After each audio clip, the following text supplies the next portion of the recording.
Hi friends, అవాజు ఈరోజు మనం ఈ వీడియోలో 26 మార్చ్ 2024 నాడు మన ఇండియన్ స్టాక్ మార్కెట్కి సంబంధించి నిఫ్టీ 50లో లిస్ట్ అయిన కొన్ని స్టాక్స్ యొక్క లో హై గురించి ఈ వీడియోలో మాట్లాడుకునే ప్రయత్నం చేద్దాం. ఫస్ట్ అదానీ ఎంటర్ప్రైజెస్ హై వచ్చేసి 3140 హై గాను, లో వచ్చేసి 3085 లో గాను నమోదు కావడానికి ఛాన్స్ ఉంది.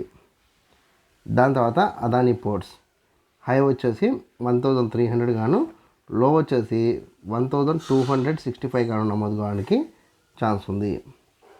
దాని తర్వాత యాక్సిస్ బ్యాంక్ హై వచ్చేసి 1060 హై గాను, లో వచ్చేసి 1020 గాను నమోదు కావడానికి ఛాన్స్ ఉంది. దాని తర్వాత సిప్లా హై వచ్చేసి 1500 గాను, లో వచ్చేసి 1460 గాను నమోదు కావడానికి ఛాన్స్ ఉంది. దాని తర్వాత హెచ్డిఎఫ్సి బ్యాంక్ హై వచ్చేసి 1465 గాను, లో వచ్చేసి 1430 గాను నమోదు కావడానికి ఛాన్స్ ఉంది. దాని తర్వాత ఐసిఐసిఐ బ్యాంక్ 1110 హై గాను, లో వచ్చేసి 1065 గాను నమోదు కావడానికి ఛాన్స్ ఉంది. దాని తర్వాత ఇండస్ఇండ్ బ్యాంక్ హై వచ్చేసి 1550 హై గాను, లో వచ్చేసి 1485 లో గాను నమోదు కావడానికి ఛాన్స్ ఉంది. దాని తర్వాత కోటక్ బ్యాంక్ హై వచ్చేసి 1800 గాను, లో వచ్చేసి 1750 గాను నమోదు కావడానికి ఛాన్స్ ఉంది.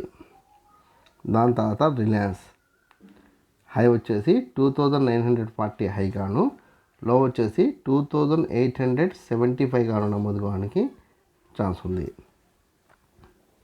దాని తర్వాత సన్ ఫార్మా హై వచ్చేసి 1635 హై గాను, లో వచ్చేసి 1585 గాను నమోదు కావడానికి ఛాన్స్ ఉంది. దాని తర్వాత టెక్ మహీంద్రా హై వచ్చేసి 1285 హై గాను, లో వచ్చేసి 1245 గాను నమోదు కావడానికి ఛాన్స్ ఉంది. నేను రేఖామాతంగా కొన్ని కంపెనీలకు సంబంధించిన స్టాక్కి అందించే ప్రయత్నం చేసిన. ఇంకా మీకు ఏదైనా కంపెనీ పట్ల ఆసక్తి ఉంటే కామెంట్ సెక్షన్లో కామెంట్ ఇస్తే దానికి సంబంధించిన పూర్తి వివరాలు అందించే ప్రయత్నం నేను చేస్తాను. ఈ వీడియో కనుక మీకు నచ్చినట్లయితే లైక్ చేయండి, కామెంట్ చేయండి, షేర్ చేయండి. ఛానల్ని మట్టుకు ఖచ్చితంగా సబ్స్క్రైబ్ చేసుకోండి. జై హింద్, వందే మాతరం.